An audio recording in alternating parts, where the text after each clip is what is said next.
Ladies and gentlemen, welcome to episode 3 of Fashion Style. I have great guests today.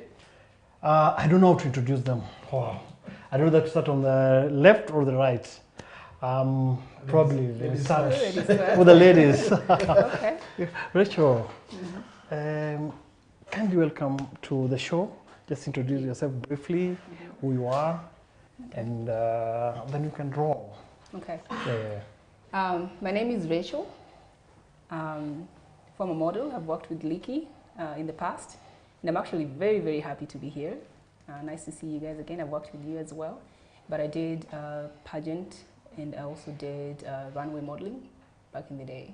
So that's pretty much who I am. Oh, thanks. Yeah. Wow. My brother, Yeah. the world knows you, Kenya knows you, but we need to hear it from you. Could you kindly tell my viewers who you are? Also, I wear so many caps. I try and summarize everything. My name is Odada Okello. Right now, I'm an apostle. Apostle Alan Odada Okello. They call me Apostle Double O. I'm the senior pastor of Agape Ministry in the international. We are based in Westlands Road, number 24. I am former Mr. World Kenya, 2002, and actually 2002 to 2007. At the moment, I'm the one in charge of Mr. and Miss World boot camp. I am basically the principal and also the choreographer for Mr. and Miss World. I'm the one who's in charge of learning and student experience and bootcamp experience. Generally, I am I'm the engine for Miss World when it comes to show production. Apart from that, I've done print, commercial modeling. I have worked with Rachel, as you heard. Ricky Odera used to be my general manager, basically my boss at Mr. World when I was gone back in 2002 with Marianne Karaoke. And yes, I am a father of 2 girls. I have 2 daughters. My firstborn daughter is 18 years old. Yeah, I'm pretty old. And my second born is 10 years. And currently, I've always been an entrepreneur. I sell fashion wear from top to top. You just holler at me, I'll hook you up. Thank you, Odi. That was a beautiful introduction, Rachel. Fashion Style want to educate Kenyans on fashion and such. Both of you have been models before. I just want to know, how did it start? We're talking about 10 years ago when pageantry wasn't that. Yeah. How did your family, your friends, when you first told them, I'm going into modeling, how was it the first time? Family and friends, wow. I stumbled into modeling. It's not something that I had planned to do. Growing up, I was always very tall and very lean, and so my dad would always joke around. He would always call me Naomi Campbell. So Wow. way before I even knew who Naomi was, I was like, who is Naomi? So he kept calling me Naomi Campbell. I'm like, okay. So one day, I got to know who she was, and I was like, wow, interesting.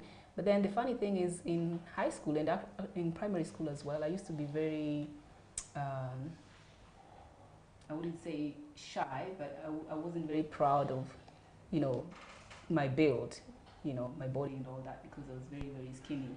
And people used to laugh at me. So they would say, oh, the skinny one. And I was always late for everything. So after high school, that's when I actually saw the goodness of being skinny and tall, because that's when I started to have the thoughts of modeling. But how it happened was I saw some flyers, and I think Miss World Kenya and Surazuri, they were in Kisumu recruiting. So I saw the flyers, but I was late to the auditions, so I never got a chance to audition. But then I asked around. I just happened to have known a friend who had gone. So I asked about modeling opportunities, and she told me about them. And then she said, oh, you can go to Nairobi. I said, wow, I don't live in Nairobi. But then I'd taken the flyer, one of the flyers for Surazuri. So I emailed Surazuri, and they said, you have to be in Nairobi. So this was the second time somebody was telling me I had to be in Nairobi. So then I came to Nairobi. I went to Surazuri. Of course, Surazuri wasn't like, well, you didn't do pageants or anything like that. So they took pictures of me. But then how I ended up into pageantry was I went to Vera Beauty College, and I was studying design, fashion design. And it just so happened that Vera did modeling as well. So that's how I got into modeling. So Just hold it there. Yeah. Surazuri, that was Marketite? Lindsay Marketite, Lindsay. yes. Now there are a lot of agencies, and I think at that time there was just Surazuri and probably Versatile. Yes. And I think But it Versatile looked- was more of advertising, Mhm, Surazuri was mhm. modeling agency. Mhm. Let's hold it there. Okay. Odi, Yeah. I remember meeting you at, what was that place called? Carnival Grand. Carnival. Yeah. But before that, at the shop, Sunbeam. Sunbeam. Yes. My office was at Afya Center. I mean, the guys who lived in the first quarter of 2000, 2005, then knew, if you knew fashion, then you knew Sunbeam. Udi, tell me about your first journey into modeling. Well, from a pretty young age, I knew that I was going to be a preacher. So immediately I finished school, I went to Nairobi Lighthouse Church, and I was a cell leader. But I got into business. My mom used to sell clothes, and most her business basically was shoes. I remember I used to carry shoes to school when I was in Form 3 and sell them to my class teachers. They could not punish me because unanipanishaje na Deni. unanipanisha. Good one. So when I finished school, I followed up with that line, and I got a shop at Sunbeam. So I used to go Kikosh, get mtush, nice ones. They used to call them camera then, and I would come and sell them to the shop. So that's where I got started interacting with models. The first model that I interacted with actually was Yolanda Masinde, and a few others also. There was Julie Njero. She was called Julie Yes, Njero, Julie, yeah. Miss Yeah. Universe 2002. So I used to dress these people. So what happened is she came in, and she said she's contesting for Miss World, blah blah blah, and I got her gown and all that. And then the next day I'm seeing she's won, and I'm thinking my work is talking for me, So I became a little bit interested in it, and come the next year, I think the next year, we had models that I was working with. Me, I was busy in church. We had Sly, who's nowadays doing fitness, and then we had Cliff, who's doing that promotion for boxing, Cliff Mboya. And actually, I was hooking up Cliff with a suit for Mr. and Mr. Nairobi finals. So I said, know what? What's the big deal? So I'm calling Cliff. I'm like, Cliff, come and pick up your clothes. They're ready. Cliff is like, Maze, we are in the boot camp. I cannot come out. You bring them to Carnival. So that's the time I took number 15, Ghana to Carnival. I came, you were there. Carnival was like the hub. Like, if it's entertainment, if you don't know Carnival, there's no entertainment. Of course, there was Carnival that was considered like, what would you call it? There was the Carnival that was considered like this is formal and nice. And then there was F2 for rugged and low. So I went to Carnival and I saw the models working. And then now it was music that was playing at the background, and they were working. And I asked them, is this it? You only do this and you win prize and you're crowned. And then I said, this thing, then it's pretty easy and there's nothing wrong with this thing. So I sat there, I was thinking, what will I do? And I said, I have to do this thing. So I said, okay, next year I'm going to try. So when we were sitting there with the models, the manager for Carnival, he came out, I can't remember his name, and he told the choreographer then, and Mr. Sir Elvis also was there, and he said, can I guess who's going to win this thing? And then he was told, start with the gentleman. He went round, he was looking at that, and then he came straight to me and said, this is the guy who's going to win. Lick, you're the one who said, forget about this guy. This guy is not even a contestant. He's just bringing clothes. He's a designer. And then I remember I told you, I want to do this thing now. Now that this guy thinks that I have an opportunity to win, I want to do it now. He told me, this thing is too late. These guys have done hit 1, hit 2, hit 3. You can't even join. We're not rigging anything. You saw, this is the final from Mr. Nairobi. And then I went and I sat down and I felt bad. I said, next year I'm coming to do this thing. And then you came back and told me, but hey, Kisumu, they're just doing it once. So if you want, pay up now, get in the bus, go to Kisumu and try your luck over there. I was like, I'm going to try this. So I remember I paid up. I went to Kisumu. I think I was number 2, because I was told 8 people are qualifying for the finals. When I got there, they changed it. They said it's only 2 people. Only try that. Guys, you had Odada started with dressing models. So probably your time does not come at that time. Something will push you into. It says he dressed Yolanda Masinde. Yolanda was Miss World 2000. 2 years later, he was dressing Julie Njeru. Julie Njeru was Miss Universe 2002. So there's that relationship, you get interested in things, or probably something will just meet you, like Saul in the middle of, then things just change. You talked about Vera. Vera gives you very good memories. I remember when we started doing Miss World in 1999, and this is probably, I would say, one of the biggest mistake or something positive that happened. We had 2 hairdressing schools. So there was Vera, then there was Ashley's. Ashley's would do the uptown, probably the more established than Vera, because at that time Vera was just at KCB on Jogo Road, then Ashley's was in town. So then Kamunge got interested, and I think she started Miss Tourism 2 years ago, and that's where Deborah Senepe won. Just to go back to your journey, you said you went to Vera and started modeling course. How was it at Vera? It was actually very great. I got to meet a lot of people, people that I'm still friends with today. But I went there to study fashion and design. And Vera had a modeling department as well. And then Mrs. Kamungi was like, you can actually model as well. So initially I was kind of very not up for it, and then she kept pushing. She was like, you can actually walk on the runway because you're doing design, fashion design, so you can actually wear dresses and walk. So we happened to have a graduation ceremony. By then Vera was still on Gong Road, behind Gong Road. Near Moy's place, Cabernet. Yeah, there you go. Yeah. So we had a graduation, and so Mrs. Kamungi was looking for people to do the runway. And she said, you, and you, you're going to do it. So I went up there the first time. We walked. She taught us how to walk. So we walked. And then after that, we just kept doing more and more. Wow, that's beautiful. I respect Kamunge and the Major, the husbands. They did it together like family. Yes, and just team. After they left Miss World and studied Miss Tourism, and things just went. Odi. Beautiful, you went to Kisumu, number 2, then what next? That's the time the models were teasing me. I had really nice clothes because I got the best for myself. I had the Hukubos or Soul Boy Tang and all that. But when I went to Kisumu, I was crab walking, So basically when I came to Nairobi, there was one period of time for training and all that.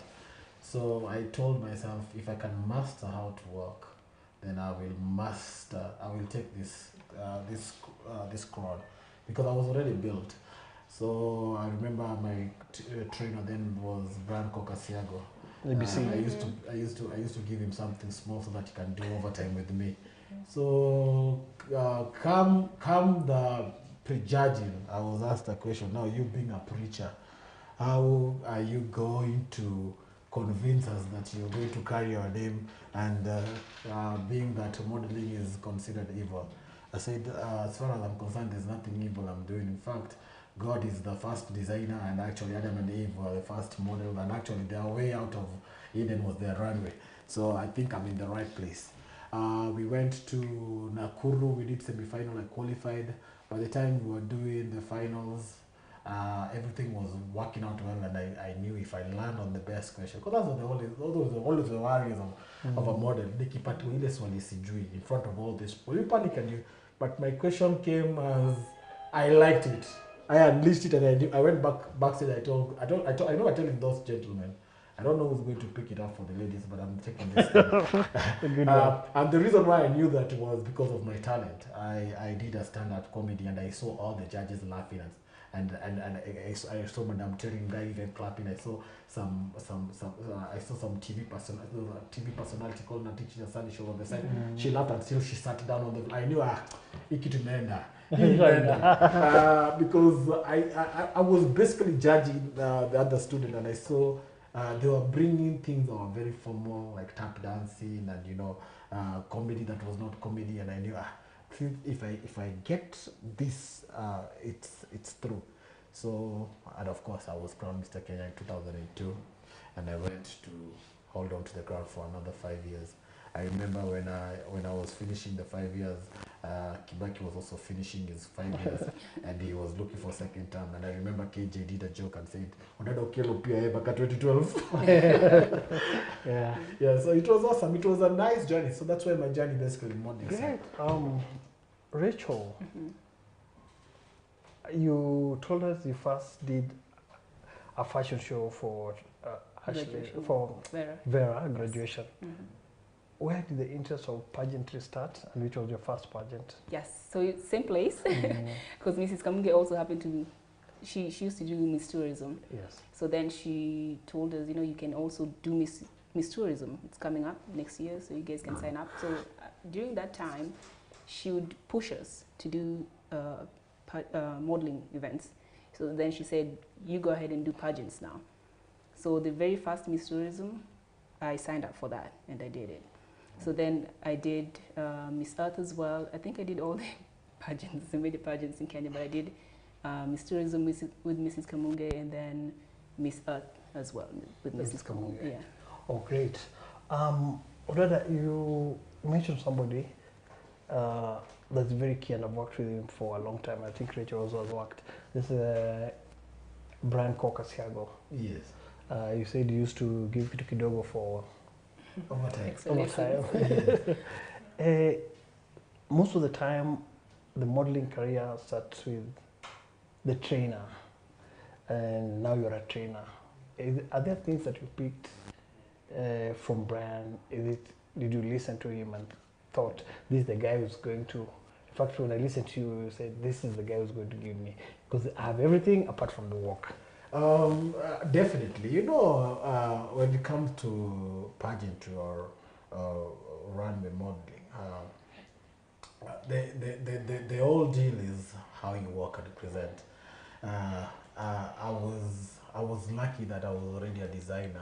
I had access to clothes, but if I wear good clothes and I can't walk in them, then it's a disaster. So that's when I met Brian Kokasiago. And the first thing I did was to bribe him with a pair of shoes, because I had them. So I gave him a pair of shoes. I told him in lieu of you have to you have to help me in this thing. And Brad was a happy dude. He was just there laughing and training. But when it comes to training, he was a very serious guy.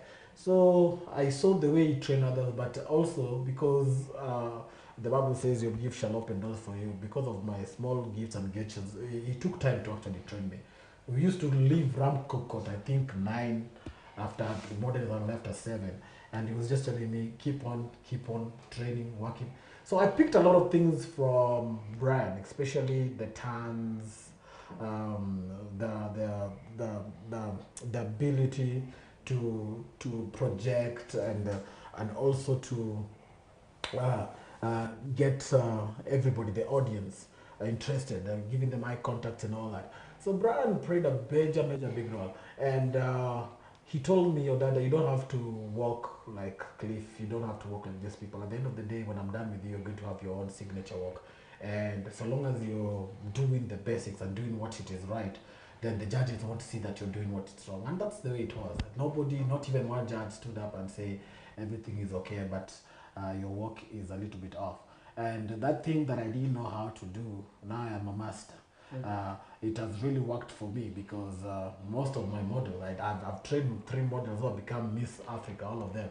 You know, after Yolanda Masinde in 2005, there was like a blackout until 2013. And 2013, people thought it was a fluke, like, because that was the first time I was given the job. I had Aida Ngumba, and then we had Jeruto, we had Eve. All of them became Miss Africa from Miss Kenya. And they did 2 Mr. I was given Mr. 2 Mr. All of them also, Kevin and Kula, all of them also went and became Mr. Africa. So from a place where I was trained by Coca Siago, I've actually mastered the thing that if I train models in here, they went and they go to the international pageant, and actually somebody can actually pick like this was the stars, and it's all Odado Killer, you know. Yeah. So my audience, Odada said his people won that crown, the Queen of Africa. Yes. What happens in Miss World? Every continent gets a winner, and that is very big for Africa because Miss World 73 years later, we only have one girl who was won Miss World, and that was 2001, Agbani Derego. So congratulations, Odada. Keep doing what you're doing, Apostle.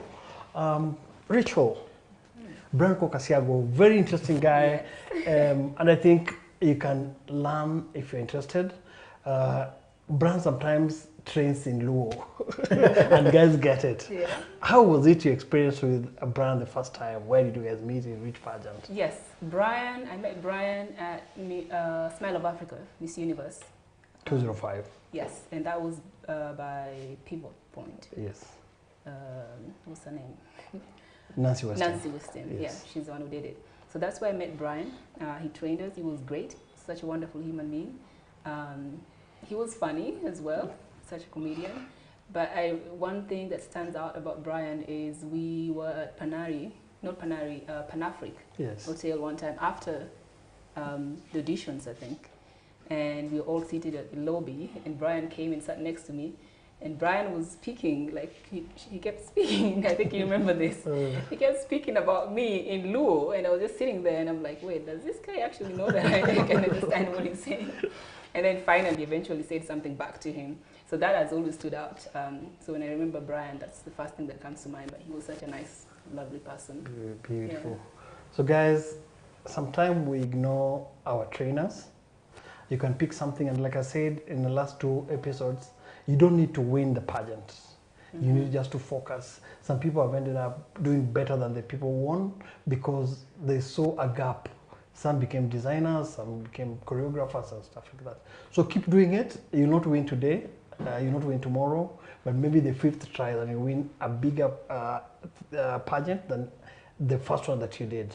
So don't give up. Mr. Odada. Yes. One of the key things that stands out all this time, before and even up to now, that you are an apostle, you still do fashion. This show is called Sash and Style. All right. You can be fashionable, but you can't be stylish. All right. I mean, you're born with it. Yeah. The guys with a lot of money, they can go and buy stuff. I remember a joke some time back. Our former governor of Nairobi was wearing, I think, Versace, but it was Vakaki or something like that. So probably somebody who's styling him told him, boss, this is what VC, LV. So for him, he knows just the design, but I didn't understand. What drives you to still remain in the stylish fashion? When I look at you, I knew you in 2001. That's almost 22 years. Yes. Still the same in terms of fashion and stuff.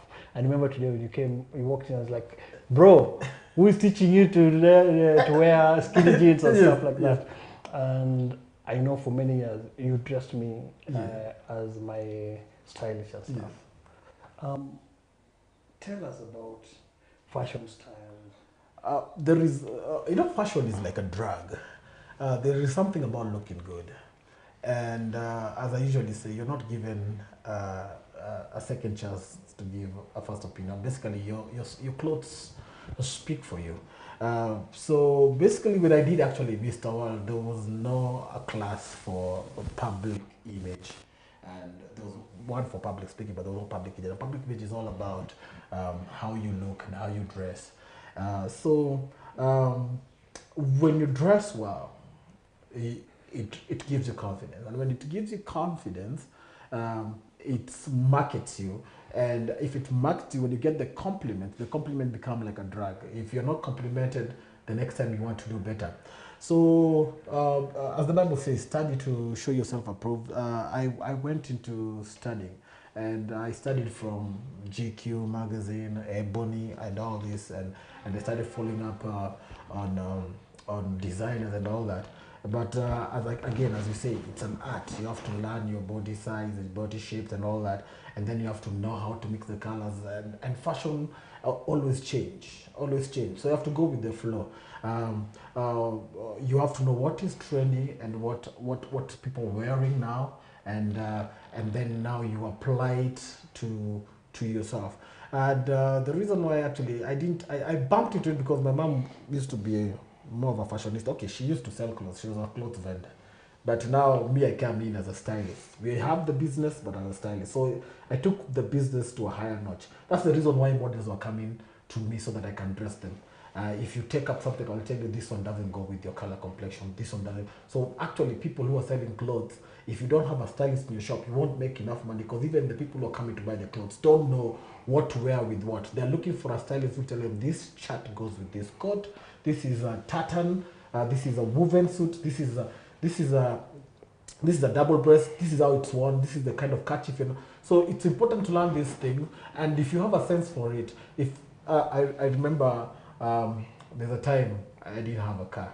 My second car was a Mercedes.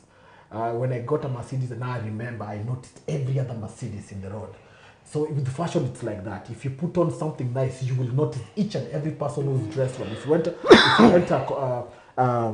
a party or whatever it is, a meeting, you will say, so and so is looking good, so and so is looking good. Next time I want to do what he's doing, or I'm going to be a friend with that one so that I can know where he got his ideas from.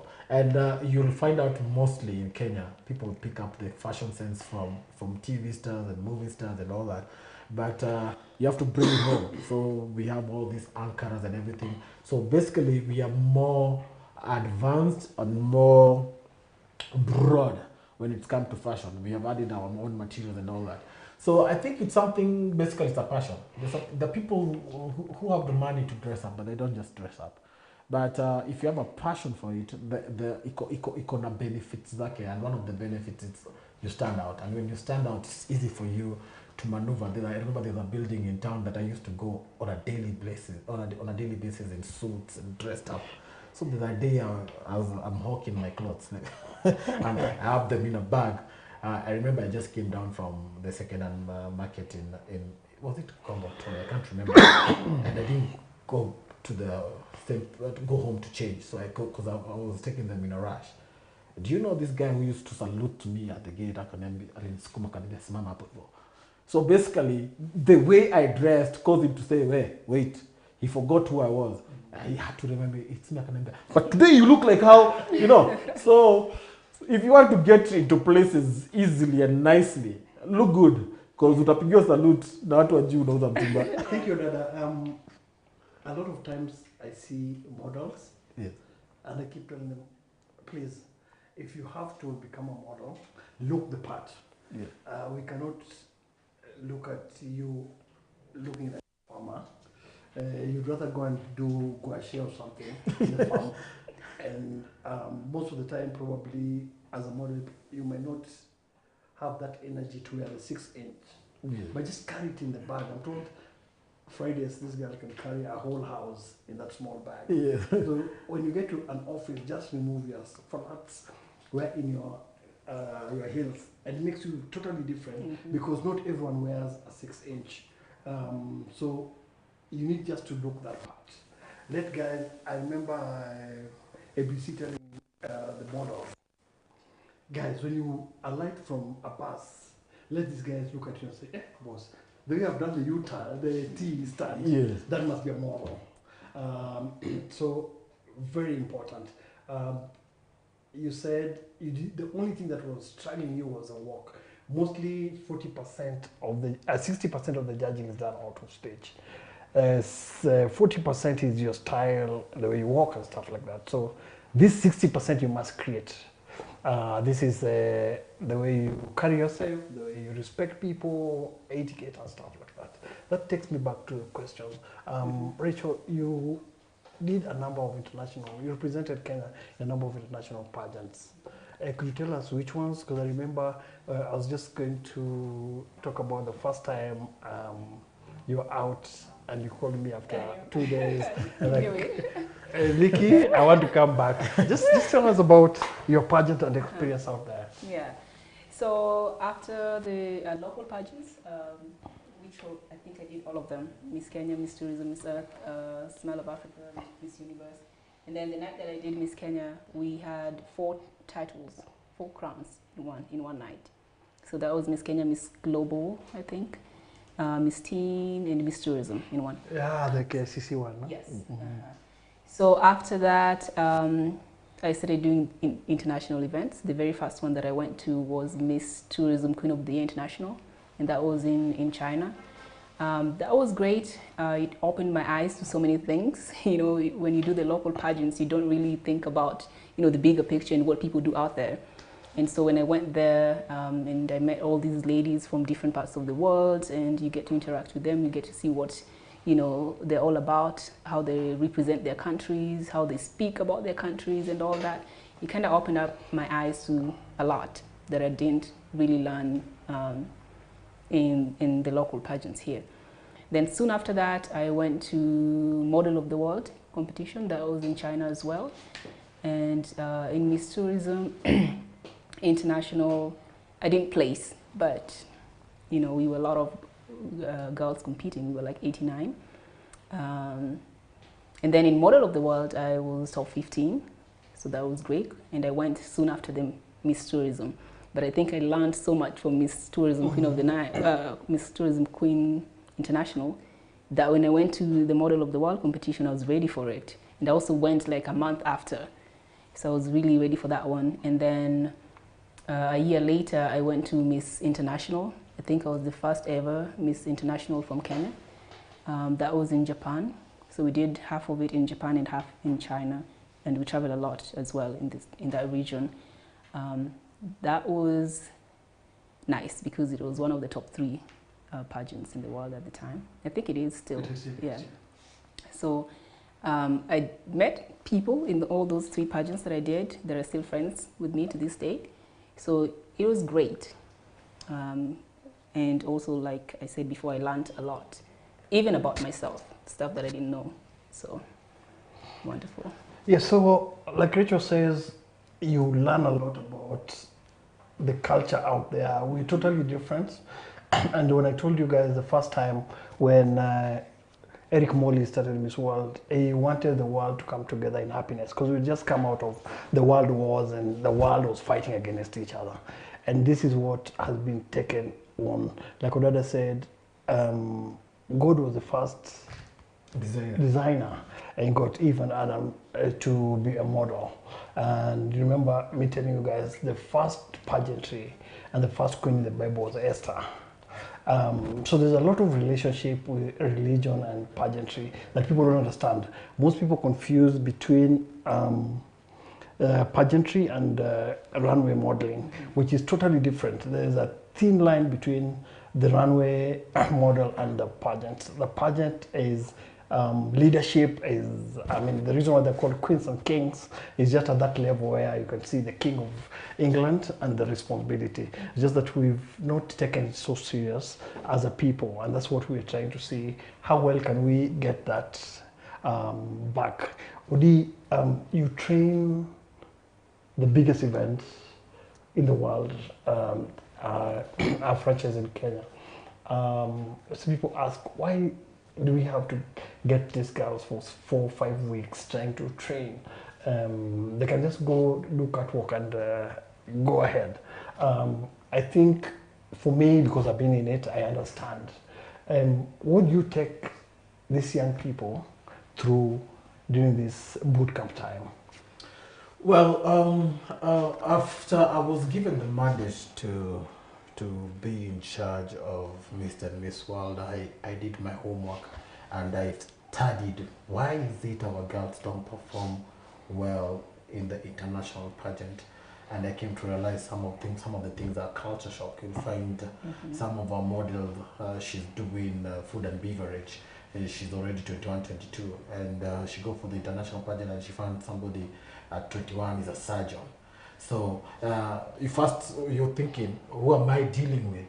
And, you know, for you were waiting to graduate, yet you're meeting Miss India is already a surgeon, and she's telling you I'm a brain surgeon, and you're thinking, how long have you been working and all that?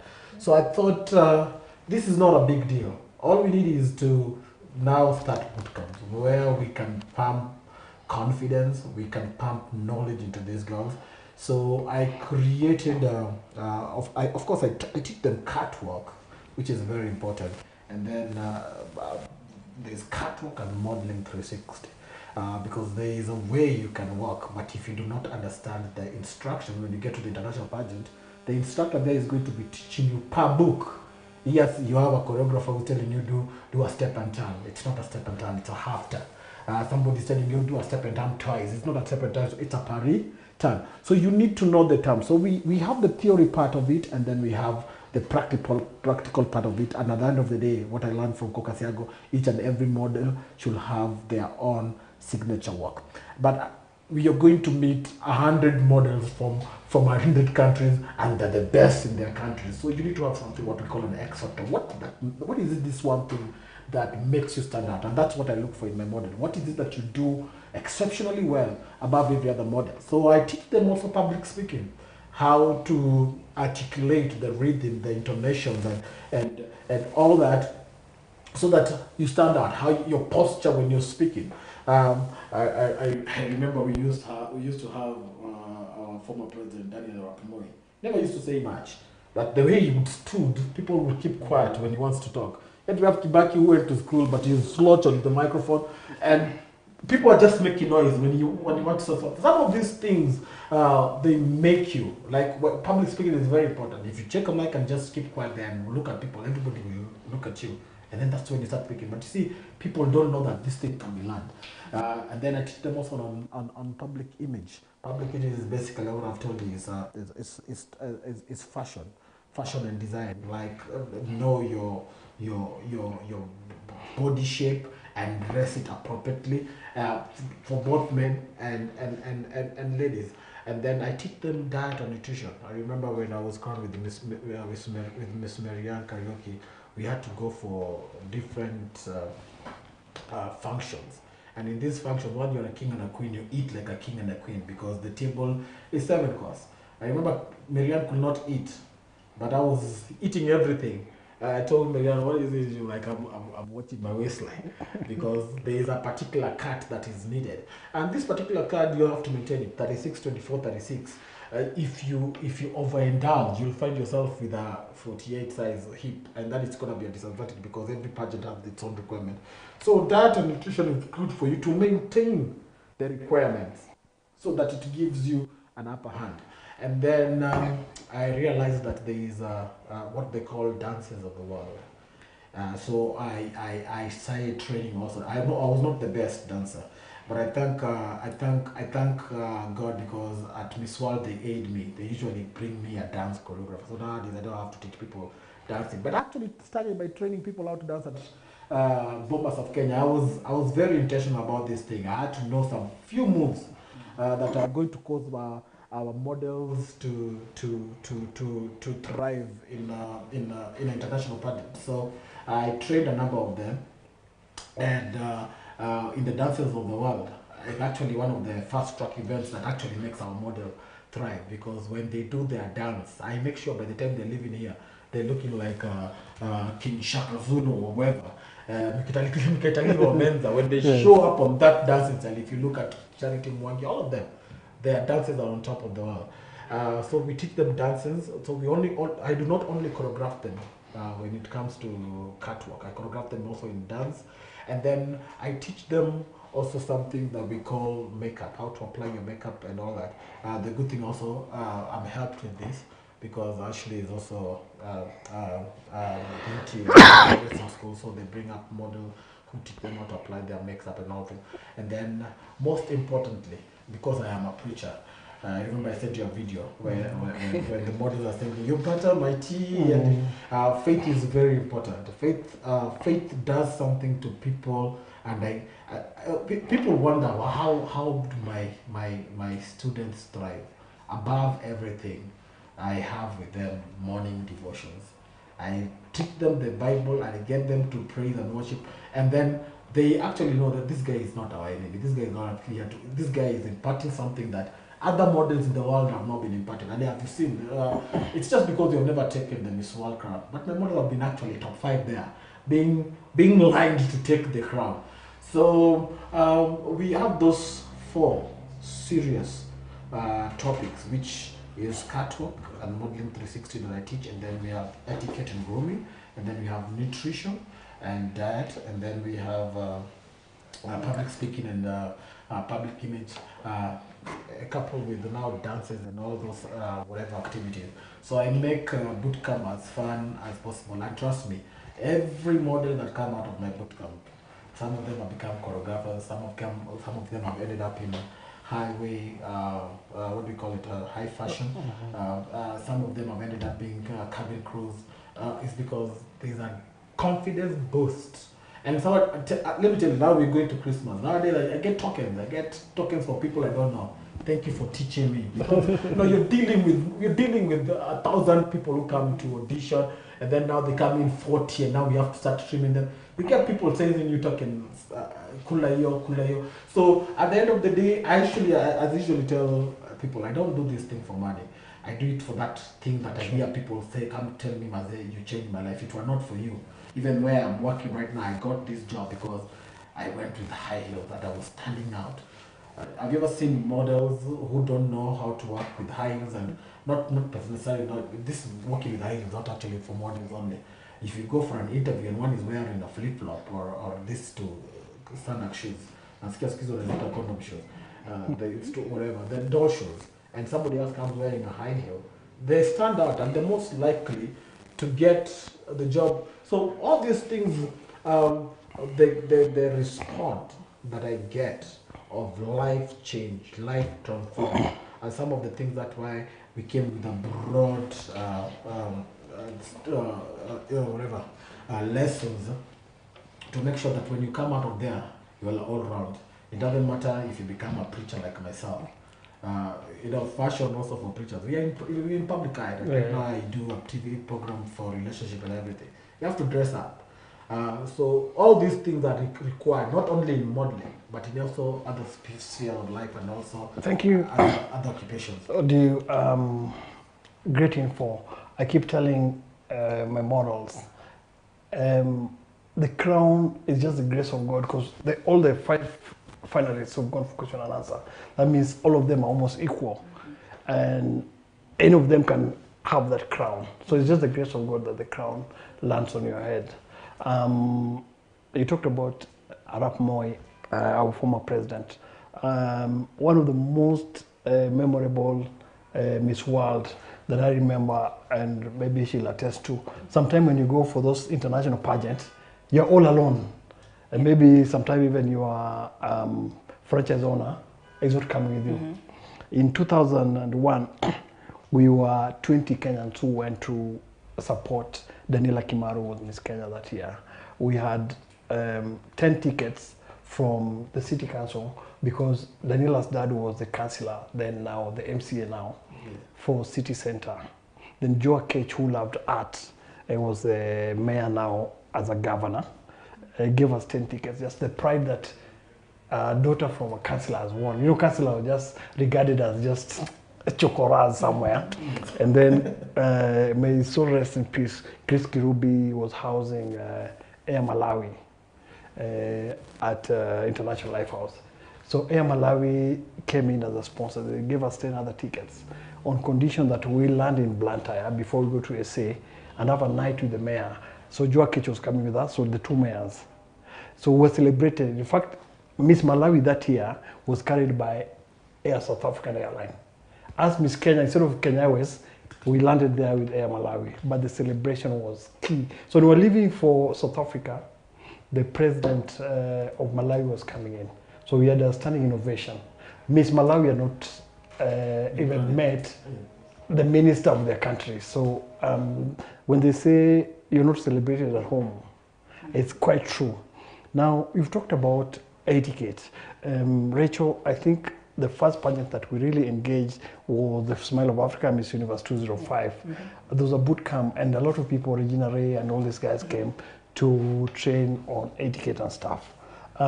Did you pick something out of that boot camp? Yes, a lot actually. I remember Brian was there. I remember Big Ted was there. Big Ted would help us out with speech and public speaking and all that. So that enabled some of us to come out of our shells, to be able to actually stand in front of people and speak, to be able to walk in front of people without feeling, you know, scared or anything like that. Because I remember we would go every day, and by the way, you talked about nutrition, we would eat meat pies every day. That was our lunch for 2 weeks straight. It was 2 weeks, so we would eat meat pies every day for lunch. And then in the morning, we would have choreographers coming in, we do our thing. Then in the afternoon hours, we'd have somebody coming in for public speaking. It was a bunch of other people, and then they would bring guest speakers as well to come and just talk to us and, you know, tell us what they do, where they've been, their journey and all that. So just to sort of encourage us to, you know, pursue what we want to do in life and pursue it confidently. So I did gain a lot from that. There was also the nutrition etiquette part of it. It was also part of the training. Everything that you've mentioned was part of the training.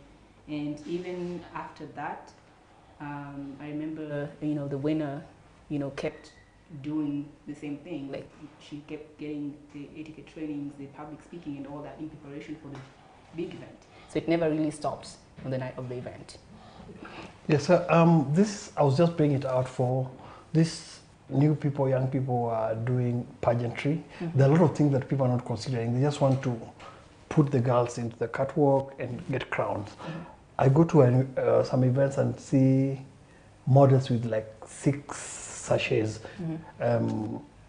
It kills the meaning of pageantry, because you have one sachet and you ask them, what is your cause? Why are you wearing this? They don't know exactly why they have them, because they were not trained, they were not told this is exactly why we are doing the pageant and stuff like that. So again, just to let the young people know that you don't just become a model, you don't just become a beauty queen. It's a lot that takes, it takes for you to be a beauty queen to fight for a cause. And that's why, like, Miss World is beauty with a cause, beauty with a purpose, and their purpose definitely is about the less fortunate. Miss Earth, I think, is beauty for cause. Yes, it's an environment and stuff like that. Odi, you came in, and I remember your first talent was that preacher thing, and it's not just the people that you mentioned. Me, I was under the table, because usually when I'm organizing, I never sit as a judge and stuff. I watch it from afar, and later on, I find Odetta is being ordained as an apostle. Some people do not understand. I mean, how does apostle and modeling goes? I keep telling guys there's so much connection between religion and pageantry. What were the challenges? How did people take you? Personally, when I trained, how? Yeah. You know, at the end of the day, everybody has a purpose and everybody has a calling, and sometimes your purpose and calling, you might not really be aware of it. You just kind of like, things happen and you walk right into it. I don't think Moses knew he was the deliverer until he killed the Egyptians, because the deliverer was actually in him. Beauty is something, it's a gift from God. And the Bible says we have been wonderfully and fearfully created by God. So everybody is actually, there is no ugly people on the face of the earth. Everybody is beautiful because we have been made in the image and the likeness of God. If you think about this and you read the books like the one that you mentioned, you find out that these ladies used to go through a boot camp, and they would be cleaned and washed and smeared with honey and washed with the milk so that they would stand out. So beauty is something that is golden. And even if you read how God has beautified heaven with gold and everything, so God likes beautiful things, and it's actually inherent in human beings to love beautiful people. Men go after beautiful women. So it is important to learn these things and to know that if you have it, it's a gift, and to know exactly how to use it. Mostly people who stand out and are beautiful are usually termed as the ill and the rotten of the society. But that's the narrative I was trying to change. You remember when I got into pageantry, and now I became now the principal at Miss World. The name for pageantry was already soiled up because of the kind of negative vibe and the negative publicity that we were having. So I said, you know what, let me go tell them as a preacher I am in this thing.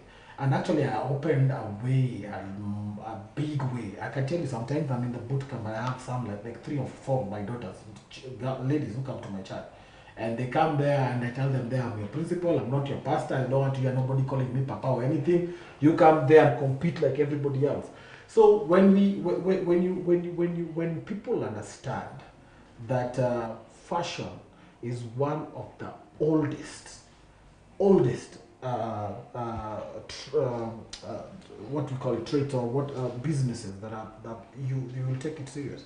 Jesus used to wear fine linen, but even the soldiers, after they crucified him, they were fighting for that robe because it was an expensive robe. Up to date, linen is still expensive. Only rich people wear linen in Europe. So it is important to know all these things so that you align them, so that we can that thing of models being harlots, it's a narrative we finished like 10 years ago. It's no longer spoken when we come to pageantry. So we have introduced some kind of sanity into this thing, and now more people want to do it. And because we are doing it for a cause, as you've said, modeling is for a cause.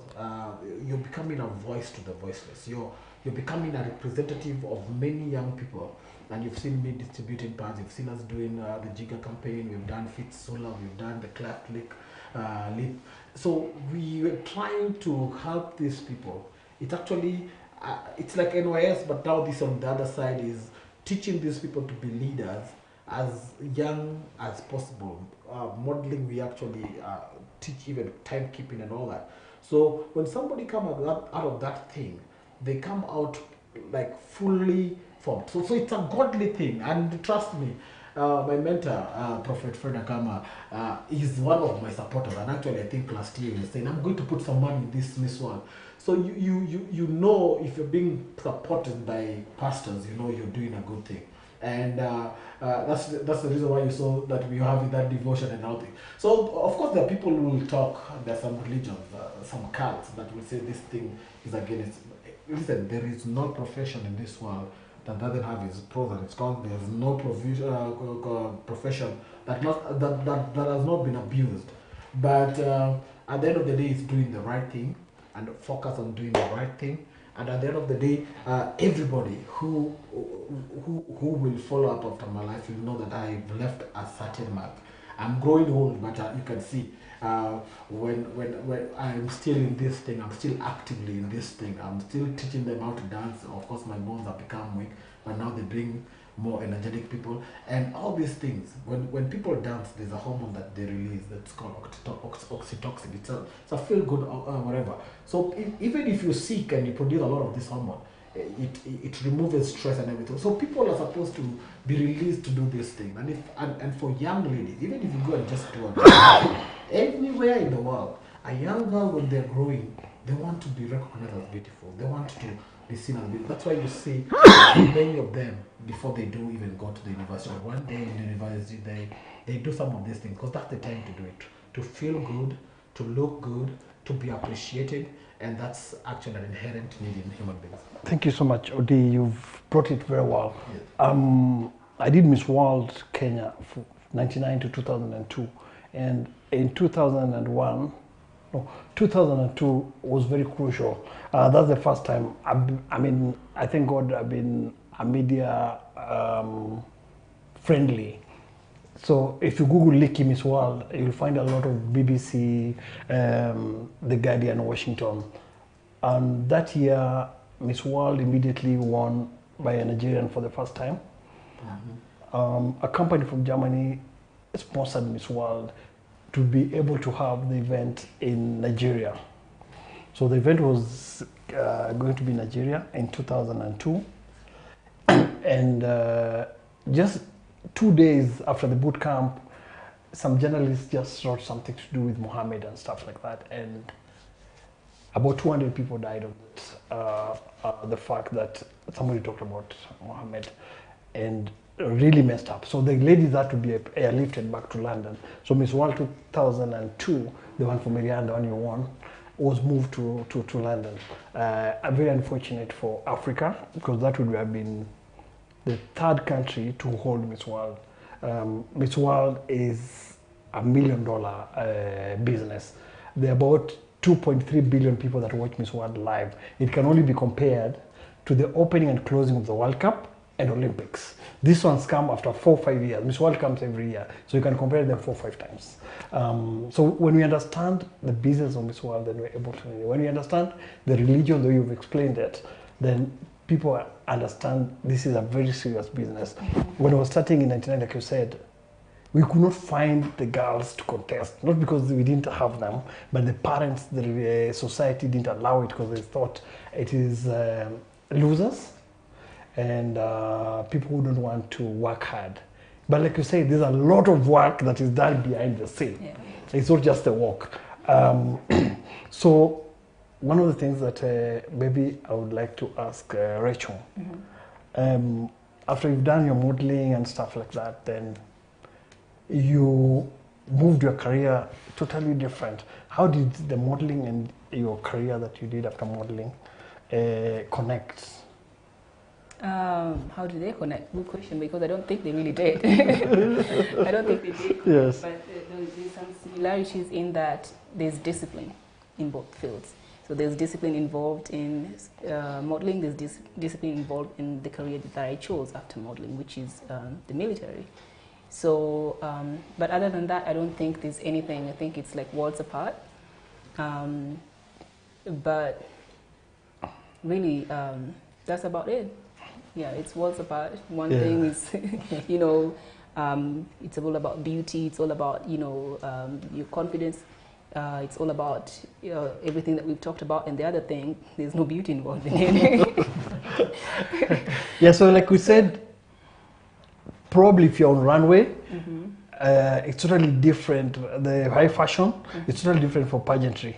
A fashion model probably would not be required to even know a word of English or French and stuff, and she'll make millions.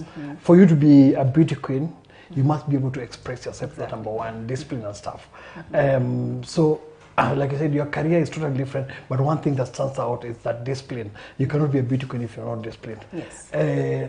She's modest. When she left pageantry, she went into the military. She served the most powerful military in the world. Yes. So, young people that are trying to do pageantry, it's not just a waste of time. There are a lot of things that the trainers train you that will lead into the career that you're going to be going for. Nowadays, one of the things Odada said, you'll come there dressed in your heels and somebody will say those, what they call, and get that job. They're not looking at the career path nowadays, are not looking at your certificate, is how well you relate with people. So some of the things that you're trained, that will not be trained in school, are trained during the boot camp. So keep doing what you're doing, do it well. And before we close, I would like Odi to, because Rachel started, just give us a word of advice to the young people that are watching. Well, thank you for tuning in. I think one of the advice that really stand out is one thing: if you're passionate about something, always go for it. And beauty pageant is one of those doors that open doors for 18-year-olds, 19-year-olds, 20-year-olds to meet with the who's and who's in the society. I know so many people who have graced our runway that have been spotted by international designers who actually right now are working, some of them in South Africa, some of them in Paris, some of them in Italy. They did not win the crown, but just because of working in that runway, somebody that was not even involved with the planning of locally of a project, we put you in a platform whereby now people can come up and say, we are looking for somebody to work at the office of the governor as a customer care or public relation, and you find out because you stand out, some of these hospitality things, they're just looking for people who knows how to stand straight and talk well. Trust me, you will not going to be taught how to talk. They're not going to be taught how to hold your spoon, how to sit upright when you're around people. These are things that you're taught immediately you enter a pageant. So of course, enter that pageant to win. But if you don't win, even learn to become a number 2, number 3, apart from the prizes that you win, trust me, it's a springboard. It opens so many doors for you. If you come out with your CV written Miss World finalist, it's very easy for you to get work with Emirates or KQ and all that. And also, I can tell you, I was Mr. Kenya, I was Mr. World Kenya in 2002. Up to date, I can go to whoever ambassador that I want to see, and I put it out there. Maybe in Kenya it's not taken so serious, but trust me, if you go to an American embassy or German embassy or Canadian embassy and say, I'm Mr. Kenya, I want to see an ambassador, you're going to be given an appointment. And I got it in 2002. 23 years down the line, it's still opening doors for me.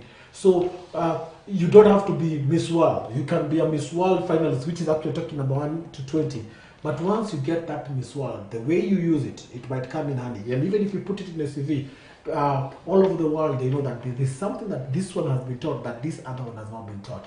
So, and in everything, people are qualified. Everybody is going to school. Everybody has gotten an A, and everybody can work in high heels. What is it that you have this extra thing that you have that this other person that doesn't have? It's how you smile. We are taught how to smile. We are taught how to smile. It's actually smiling with your eyes. These are things that you're never taught. When you have that, you have an edge. So go for pageants, try your luck, and trust me, as I've told you, I know so many designers. We know Ashok. I trained Ashok actually doing Mr. and Mrs. Etic. Right now, he's one of the designers who's dressing the president. I know Vin Cleese. I know Bolo Spoke. They're big people, and these are people who have just came through my hand. I know people who have gone into choreography like Mike. I know people who have gone into high fashion like Paulino Bura. I know people. There's a certain lady that did Miss World. Right now, she's so big in Italy. Stella Esho. Stella Esho was this perfect model, and she was just laughing and everything. She did not even become top 15, but right now she's making millions. So there are so many things you can end up as a choreographer. Choreography is basically just coming up with the sequence and becoming more creative, and now you now show produce the whole show. So there are so many opportunities. There's a lady that came in. She was 5'2". Remember Precious? She has her own TV talk show. She was 5'2". She became Miss World second runner-up during the time of Susan Anyango. So there is nothing that should hinder you from just going out there and explore. So every young person that is listening to me, whether you're male or female, these are opportunities for you to make money, opportunities for you to learn giftings, callings, things that are in you that you didn't know you have. I didn't know that one day I'll be a teacher. And trust me, there's a pastor, there's a preacher who prophesied to me and told me you're going to be a teacher, and I laughed. I didn't know teacher how. Now I'm a teacher of the word, I'm a marriage counselor, and now I'm teaching also beauty pageantry. So, pastor, when you have a pastor in the house, they'll never stop talking. So go for it. Good advice, Sadada. Rachel, maybe the young people, the ladies who are listening and just want to see how to do it. Maybe they're giving up because they've tried and tried. Give them a word or two. Yeah, very quickly before I do that, I just wanted to point out that the military thing and the modeling thing, they're also similar in that there's boot camp involved in both. So I had you mention boot camp, then I'm like, oh yeah, that's there's similarity there. So you actually go through boot camp, and it's 2 months of boot camp, And in the modeling world, it's whatever amount of time, usually about 2 weeks. And you get to learn everything that entails modeling, and here you get to learn everything about becoming, you know, a soldier, civilian to soldier. So there's that. And to the young girls trying to get into modeling, go for it. Go for it. I'll echo everything that Odada just said. Don't give up. Don't let anybody tell you that you cannot do it, because you can. Everybody is unique in their own beautiful way. Find that one thing that is unique about you. Go for it. Do not sit around and sit on your talent. Do not sit around and say, oh, this is not for me because I look up to this person who's doing so well and I don't think I can actually match up to what they're doing, or I can fill up whatever wall or shoes, you know, they're wearing. Try it. You never know where you end up. Some of us, we didn't know that we would end up doing so many pageants. We didn't know that we were going to end up meeting so many people along the way. We didn't know that we would even, you know, move to other countries and become big, friends doing fashion design, friends doing other big things around the world. We got to meet dignitaries, like Odada mentioned. We get to meet people that you'd otherwise never have met if you just didn't step out of your comfort zone and do the thing that you're very scared of. So that's my advice for you. Go for it and do it. Thank you so much. You guys have been brilliant. Odada said he doesn't, the gift that he gets from just what he did, and probably was doing it for free. I remember every time Rachel comes and says, Baba, I've gotten you something, she keeps giving, and a lot of people keep giving because I gave them that opportunity. I want you to be that person that takes over from me, and that's why we've started this Sash and Style. So whatever you're not getting out there, whatever you're getting out there, then compare it to what we are talking about, and you'll be successful. We hope to see you next week for another episode 4, with another brilliant couple that will help us understand the journey of pageantry, fashion, and modeling. Thank you so much.